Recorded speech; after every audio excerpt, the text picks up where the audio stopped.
법무부 장관님, 저희 의원실에 제출한 법무부의 자료를 보면 다녀오셨던 미국 출장의 주요 일정, 목적이 미국 법무부 장관과의 면담이더라고요.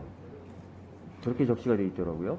FBI가 우선 픽스된 거였고요. FBI가 가장 중요한 처음의 목적이었습니다. 근데 저희 의원실에는 주요한 일정으로 이제 미국 법무부 장관과의 면담 일정이 적시돼 있어서 지금 장관님이 하신 답변을 보면은 장관과의 일정은 좀 유동적인 상태였다라고 말씀을 하셨는데, 그러면은 저희 의원실에 제출한 서류상 주요한 일정이 약간 유동적인 상태에서 출장을 가신 게 되는 겁니까?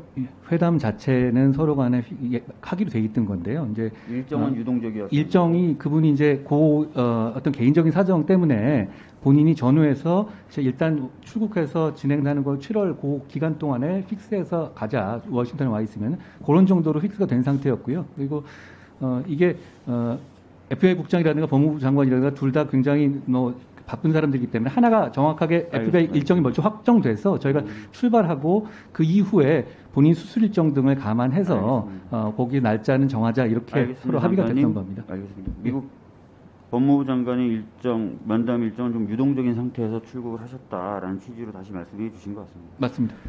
자, 방금 이제 장관님이 현안 질의 전에 바로 잡아주신 게 있어요. 변호사 선임 시에 보수액 산정 기준 없다고 말씀하셨는데 있었다. 공개 규정이 있습니다. 예, 바로 잡아주셔서 감사하고요.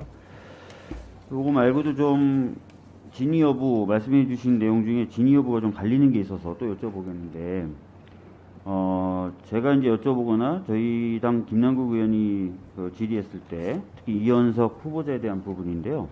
의원님, 제가 잘 못 들었습니다. 이원석 검찰총장 후보자에 대한 부분인데, 수사와 관련된 내용을 법원에 알려주는 과정에 대해서 법무부 장관께서는 저한테나 또는 김남국 의원한테 수동적이었다.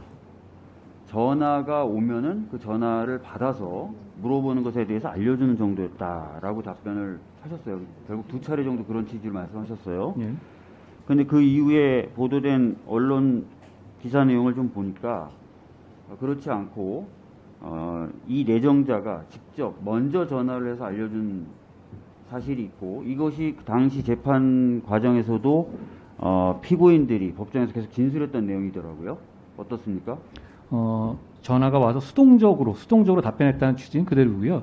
전화를 누가 먼저, 여러 차례 전화가 있었으니까 그 중에 일부는 본인 이쪽에 전화 걸 수도 있겠죠. 근데 그런 것까지 제가 정확하게 알지는 못합니다. 근데 분명히 장관님께서는 본인이 직접 수사한 사건이기 때문에 누구보다도 잘한다.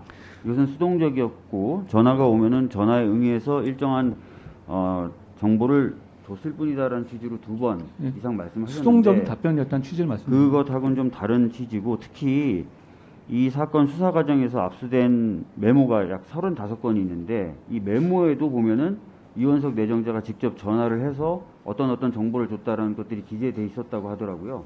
그러면 그런 것에 비춰봤을 때도 당시 장관님 설명이 조금 사실과는 다르고, 경우에 따라서 국민분들이 이 내정자를 보호하려고 그러는구나 라는 느낌까지 좀 줄 수 있는 그런 답변 아니었나라고 생각이 듭니다. 청문회에서 본인이 잘 설명할 것 같고요. 저는 그 수동적인 거였다는 그 정도 말씀드리겠습니다. 설명을 하겠는데 장관님의 해명과 좀 다른 부분이 있었다는 점을 알려드립니다.